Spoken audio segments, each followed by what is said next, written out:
So the big question is this: how do real estate investors who don't have a ton of free time, don't have access to off-market deals, and didn't start life on third base, how do we conservatively grow our real estate business to support our families, finally leave the corporate rat race, and build a legacy?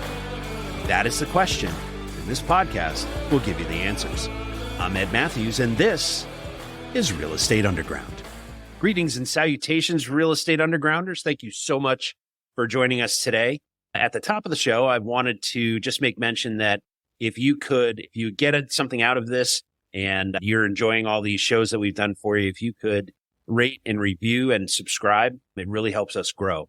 Thank you so much for joining us today. So today if you're watching us on YouTube, I feel like the old Brady Bunch, which I know I'm dating myself, where you've got the girls over on the right side and the boys on the left and mom and dad. And I guess that makes me Alice.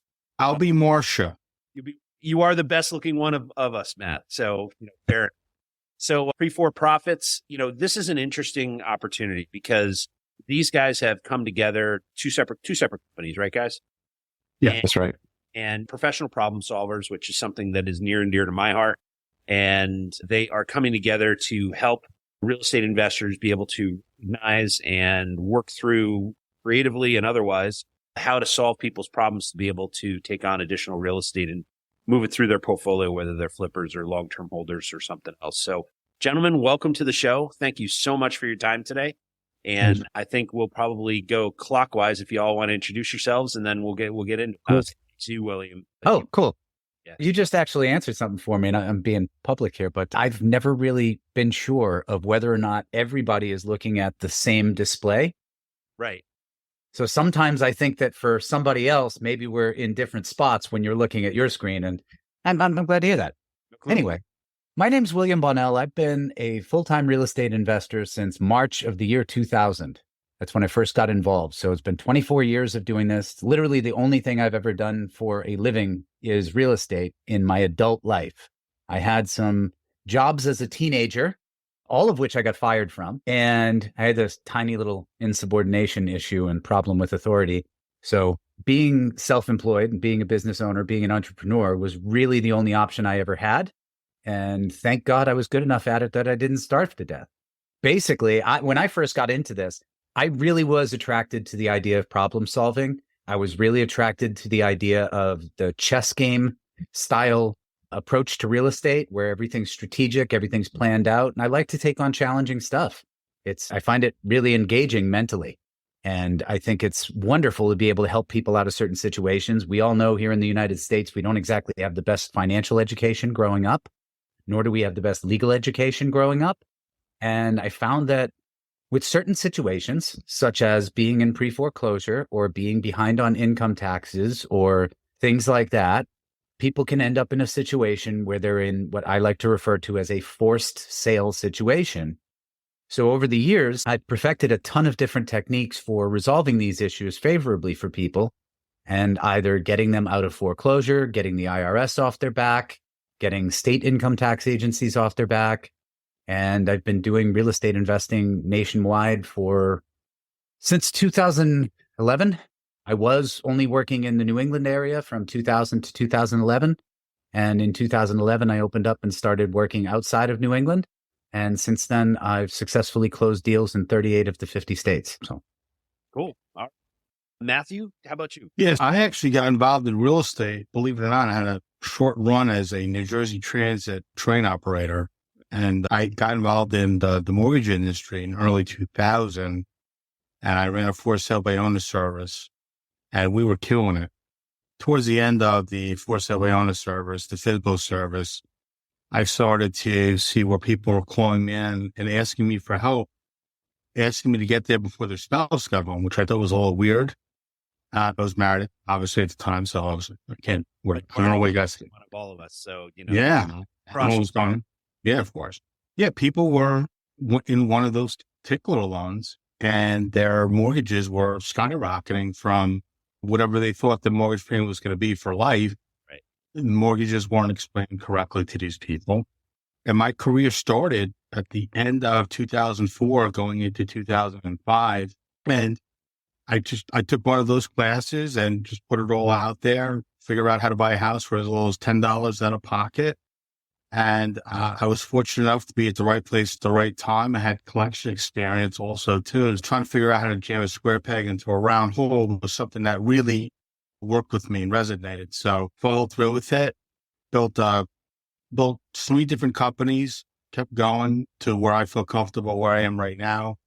2015, I went nationwide with my concept to help people in other markets across the United States. I'm in New Jersey, dirty Jersey.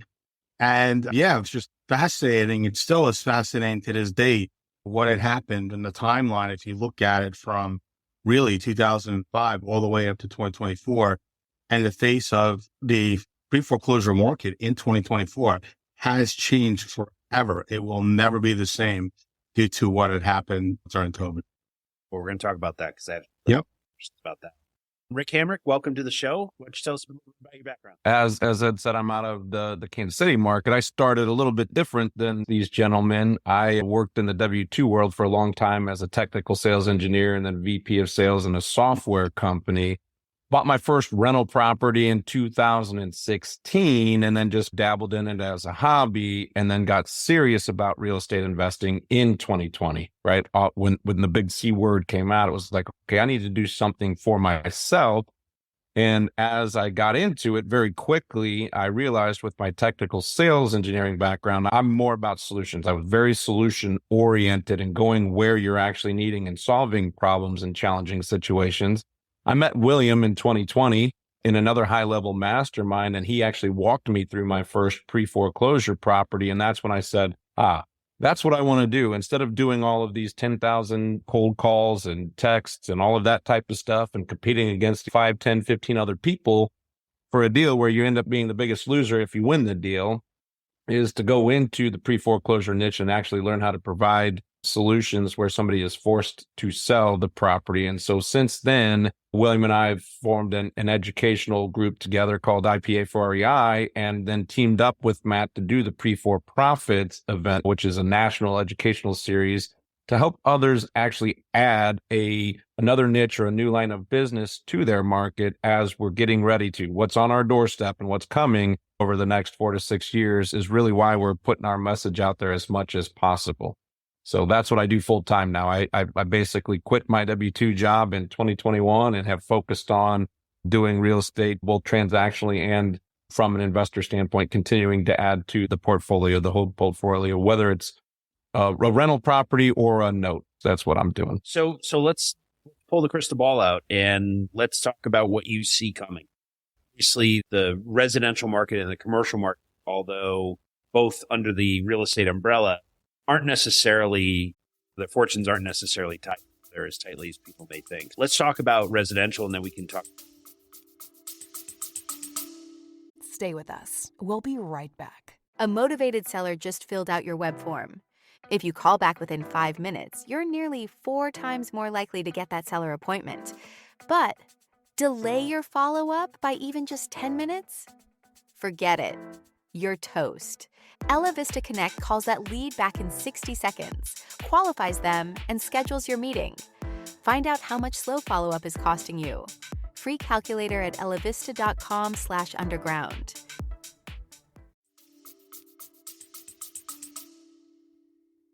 So maybe I'll talk about the residential, William, and you could talk about the commercial. Perfect. Yeah. And my bread and butter has always been the residential. People not understanding that, do they have a right to modify their loan? Do they have a right to settle their mortgage? Can they do a short sale on their property? Are they allowed to do it? Do they have any type of foreclosure defense that they can rely on? For me, starting in 2005 to now, I've seen some wild stuff go on and off the scenes as far as properties that were conditionally put onto the mainstream real estate on local MLS, and/or properties that were trying to be, finagled behind the scenes, that if it's a short sale, the investors frown upon that and they want the property listed on the local MLSs because they want, the property to have a fair chance to be shown. And it's actually an investor guideline. They can actually push people to foreclosure if they feel that there's fraud involved. So there's a lot of things that people don't talk about that are behind the scenes. 2005, I saw the beginning of what was going on. 2007, 2008, we were in full-on crisis mode. And then at that time, I was teaching classes in northern New Jersey, and, everybody pretty much know who I was and my name. And then, for about another year or so, I was teaching, and then I went dormant for a couple of years because I felt like I really wanted to understand the behind the scenes works, meaning that there really wasn't anybody that I could look up to and say, hey, you know what? I want him to be my mentor. There's so many different wholesalers out there and flippers, and everybody had these books. There really wasn't anything like that. So for me, I was fortunate enough to get trained, believe it or not, by the asset managers themselves. They liked me. They liked the way that I acted. I didn't overreact like a lot of real estate agents or investors would be, or even attorneys or paralegals would flip out and say, why do we not have this? Why do we have that? I was like monotone across the board. They like my personality of, hey, listen, no skin off my back. But at the end of the day, I really want to take the property back. They like that. Now, going into and searching out and working with people really across the United States, when I started doing in 2015, I had some major tragedies happen to me. So for me, for anybody that's listening to this, I want them to understand you can always have a reset. So if anything has ever happened in your life and you felt like you didn't have time to reset, I'm 53 years old. If everything went away and I had to reset again, I could make everything happen within 2 to 3 years and be back where I needed to be.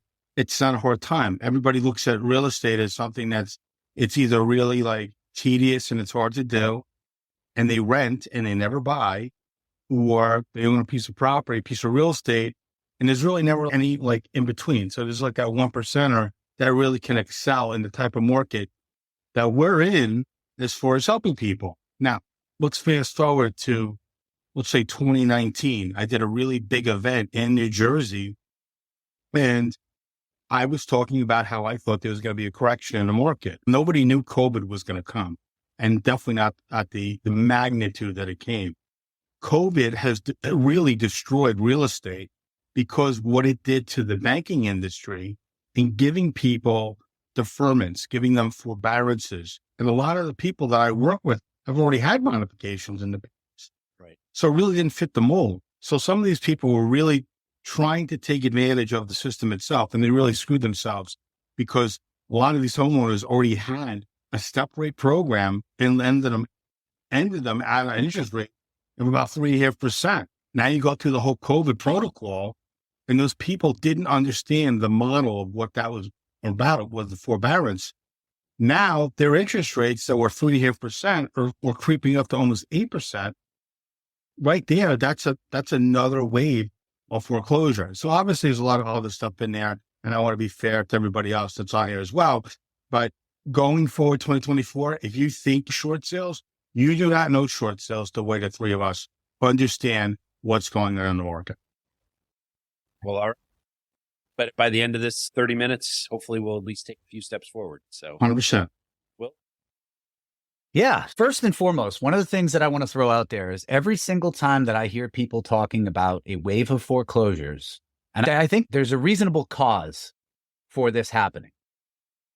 The idea of losing the roof over your head, especially for a family. I mean, it's one thing for a 30-year-old single guy that can just go out and rebuild their own life and do whatever. Still, it's sad, of course, but it's an entirely different thing when there's like children involved or elderly people or anything like that, right?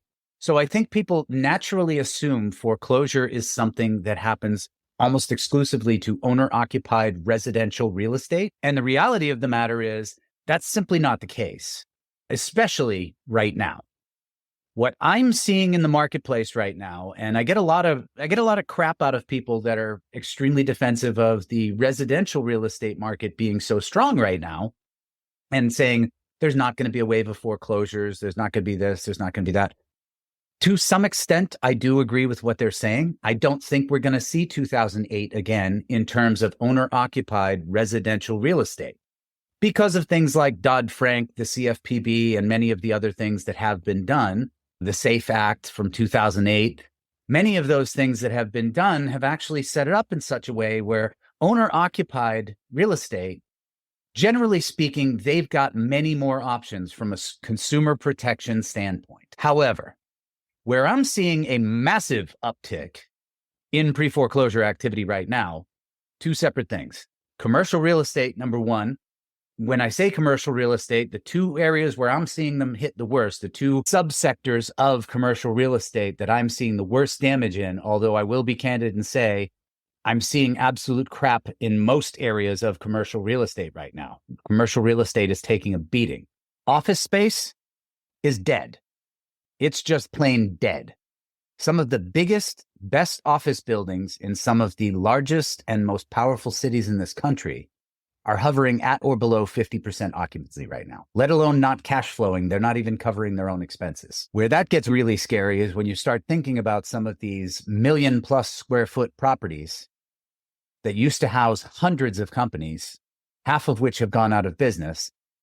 If these properties are unable to keep up with their financial obligations, in particular their property taxes, that has an absolutely catastrophic effect on those local cities. Right now, we're seeing strategic defaults in the office space like I've never seen before.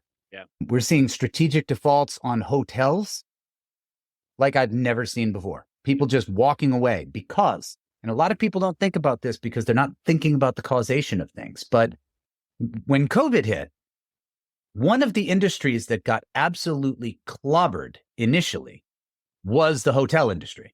Sure. The hospitality industry got absolutely killed. Yeah, of course. So what happened is their finances plunged in a lot of cases. Many of these hotels around the country, particularly ones that were built in the 70s, 80s, and 90s, are now at a point where they have balloon payments coming due. There's literally more than $6 trillion in balloon payments coming due inside of the next 24 months, some of which are next week, some of which are the week after that, some of which are 2 years from now. And the programs to refinance them are almost non-existent.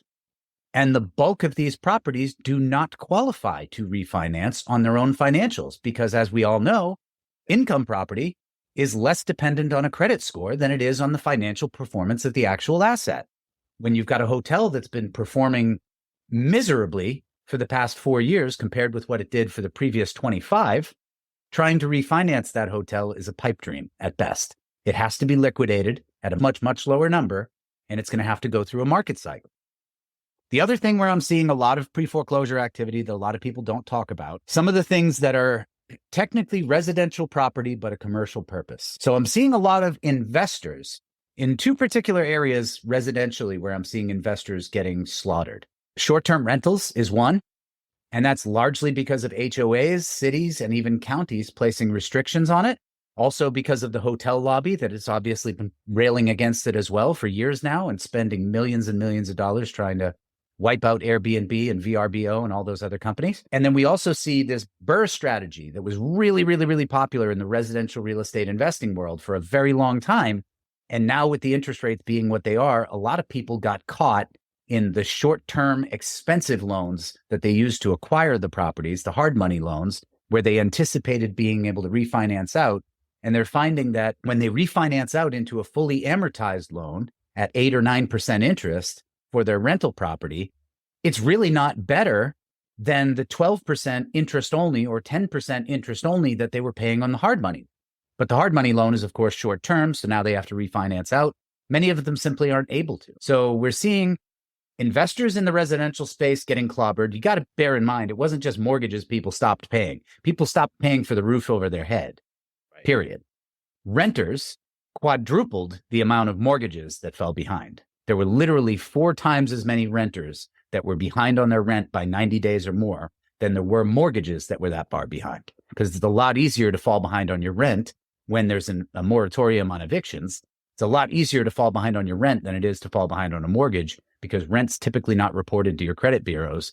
And as long as your landlord isn't of the variety that does report to the credit bureau, as long as you don't actually get evicted, as long as you stop it before it gets to that point, there's much less tangible consequence, like system-wise. So that's the biggest difference that I'm seeing right now. I don't think that residential owner-occupied foreclosure activity is going to be anywhere near where it was in 2008. But I do firmly believe with every single cell in my body that over the course of the next 2 to 6 years, what's going to happen to commercial real estate, particularly office space, apartments, and hotels, it might make 2008 look like a trip to Disneyland. Really? Okay. Yeah. We're going to get into that in a second.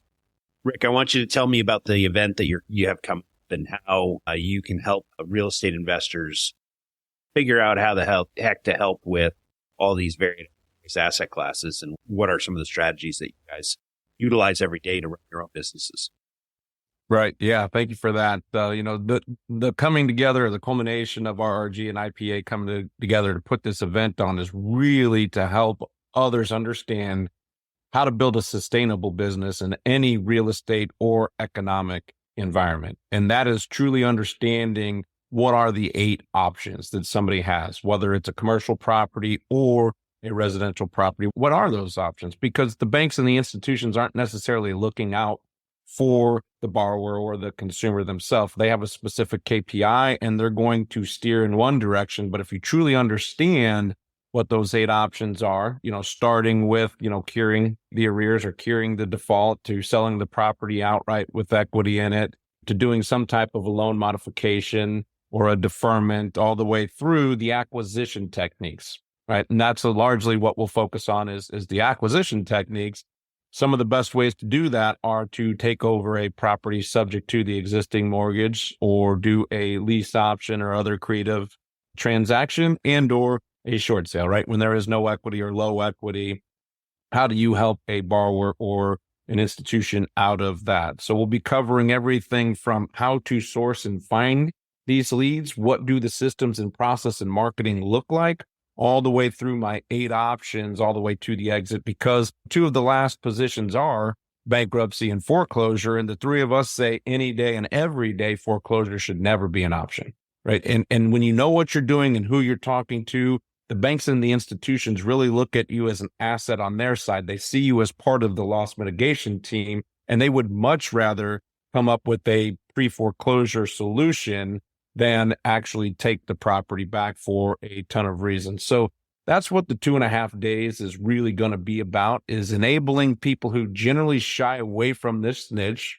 rightfully, right? If it's no money or no equity, low equity, they tend to trash the lead and throw it away because they don't know what they're doing, and they don't want to be the cause of the person on the other side getting foreclosed on. So it's really not understanding what to do in those situations that we're educating everybody on, starting with that event. And then over the next couple of years, we plan to just continue to do this. So that's what it'll look like. We've got a VIP session on raising private capital and exit strategies there.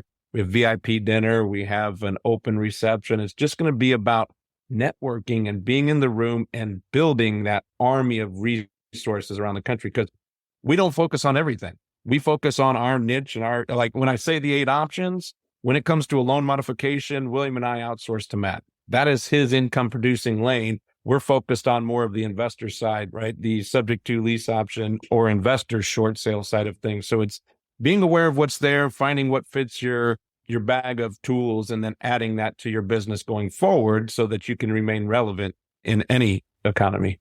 Sure. And it's for any real estate investor out there, whether you are single family, commercial, like William was talking about, or multifamily for that matter, having these tools, having these clubs in your proverbial golf bag provide just one more way you can help a owner figure out how the heck to get out of the hole that they're in. Because William was talking about the change in mortgage rates. I'm seeing the exact same thing in multifamily world writ large, right? And it ranges from the 4 families down the street to the 250 plus unit buildings all over the Sun Belt and Midwest. And it was Moody's, I believe, had a report.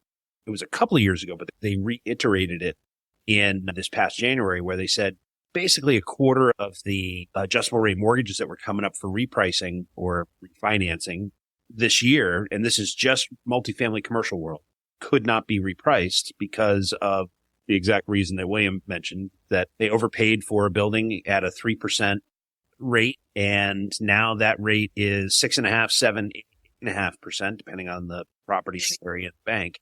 And they simply don't pass the DSCR test. They don't cash flow sufficiently to be able to warrant a refi, which is causing a lot of pressure on a lot of different investing groups to sell off these assets, try really hard to preserve equity. But the fact is that other investors know what's going on as well. And we are not going to overpay and make the same mistake that we've seen out in the market. And so it's definitely, I don't know that it's 2008. I'm not sure I agree with you, Bill, but let's talk in 18 months and perhaps I'll bet you dinner on it at some point. And I'm happy to come to you because Clearwater is an absolutely gorgeous place. And Haddam, Connecticut is, it's nice, but it's more cows than humans. So you win the vacation award.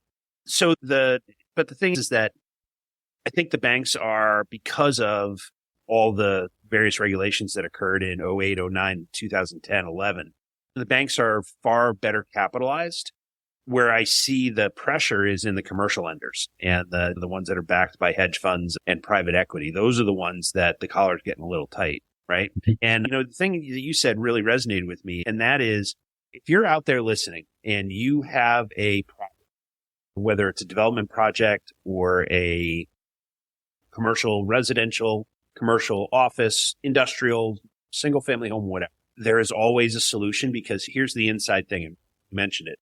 The bank doesn't want this on their balance sheet. They don't, right? That's not the business they're in. And it becomes a dead asset on their balance sheet, which makes them and their company less valuable, which means everybody in that company that's entitled to bonuses don't get them because their balance sheet is jacked up. So they will move heaven and earth, especially if you do the responsible thing and pick up the phone and answer the calls or answer the emails and just talk to them, because it will put you in the bucket of, hey, this is an asset protector. This is someone that's trying to figure this out. And we need to work with him because we don't want his portfolio on our balance sheet, because then we have to go in and rehab it and get it right and then sell it off. And none of that is the expertise of a private equity group or a hedge fund bank, right? None of it is.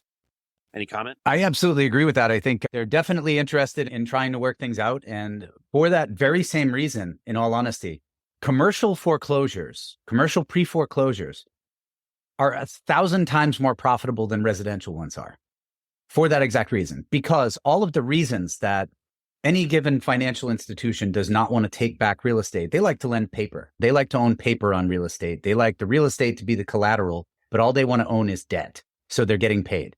Because there are two types of entities on the face of this earth that absolutely thrive on evading all forms of responsibility and accountability. And those are banks and governments. Both of those institutions will do absolutely anything to avoid all personal accountability and responsibility in any given situation. And the very same reason that banks hate foreclosing on a bunch of houses all over the country and having to mow those lawns to stay off the radar of code enforcement and having to shovel the driveways in 46 of the 50 states and all the rest of that stuff, they don't want to deal with that. But it is 100 times worse when you're dealing with a 1 million square foot office building that's completely and utterly vacant, and you have to pay the taxes on it. You have to keep it insured. Now, of course, it's vacant and it's not occupied by anybody. So you end up with the same forced placement insurance situation that people end up with in the residential world. The carrying costs alone, most financial institutions cannot afford to foreclose on those types of assets. The carrying costs they would have thereafter during the REO timeframe could wipe them out completely and totally. So I'm finding that the discounts that I get on commercial short sales make residential short sales look irrelevant, quite frankly. We're getting on a regular basis, I'm making offers at 60% of as-is value and not even getting a counteroffer. So let me ask, so first off, I'm intrigued. Secondly is, would you buy office when it's cratering? Because I believe in doing different things with the very same space. For example, one thing that it's my personal thing. Okay. I kind of thought it was cool. I have a bunch of cats. I'm really into cats. I always wanted to get like a really old church building and turn that into a personal residence. Because I believe a lot of commercial properties and a lot of these really overbuilt properties, whether it's a religious building or a government building or a massive office building that was once built for like Xerox. Xerox is a great example. The Xerox building in Washington, D.C. just sold for $25 million. Okay? Seems low. Yeah, the last time that it sold was in 2011 for $115 million. So it just sold for less than 25% of what it sold for nearly 15 years ago. That's not a good indicator. But buildings like that are constructed with such high quality. They're hurricane proof, they're tornado proof. Some of them are literally earthquake proof with the level of engineering that they have. And we have a massive housing shortage in this country, which is the reason that residential property is staying so high. It's so stubborn. There's not enough housing. We have too many people. Granted, our population 20 years from now, 30 years from now is going to be declining rather than inclining because nobody's breeding anymore. But for the time being, we're in such a situation where we're shy something like 4 or 5 million housing units in this country. Last I saw, you're right. A huge portion of what I personally intend to do with vacant office space, vacant shopping malls, hotels. Hotels can be converted to apartment buildings readily. And they've got those tiny little suite rooms, which are much more of like an efficiency type unit. And the construction with some of them, you look at the average Marriott, the average Hilton, the average Hyatt that you go and stay in, those buildings are built much, much better than the average apartment complex is. It's a much higher level of construction. And they can pretty easily be repurposed. I personally believe a lot of these office buildings that used to house a whole bunch of companies and dentists and doctors and lawyers and CPAs and real estate companies and all that other stuff, many of them are no longer doing the brick and mortar thing, but the existing property in which those office buildings exist, in many cases, could very easily be converted to residential property, and in some cases, a far superior quality of residential property.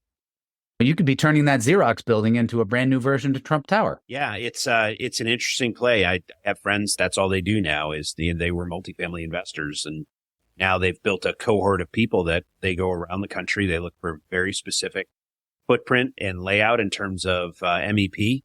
And when they find it, they jump on it and they convert them into one bedroom efficiencies, all of them. And it's a really interesting play.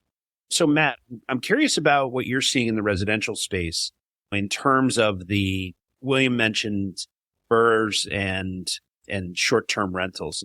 Obviously, that's a big part of the residential world. And in fact, it was, if you talk to Bigger Pockets, that was two of their favorite asset classes for, the better part of 10 years, right? And now people are starting to realize the risk that is around that. But the good news is there is a way out. And so I assume that's part of your world as well. So people right now that are not qualifying for the modifications, I shouldn't say they're not qualifying. They are qualifying for it, but the terms aren't favorable for them. They're comfortable making, let's say their payment's $2,500 a month. And now all of a sudden the payment is now $3,900 a month. So it's not that they can't make it. It's now that it's strapped. And if God forbid one thing goes wrong, which I'll tell you guys, honestly, I had a water claim in my house. My insurance, my homeowner's insurance is at $2,300 a month. I got quoted almost $15,000.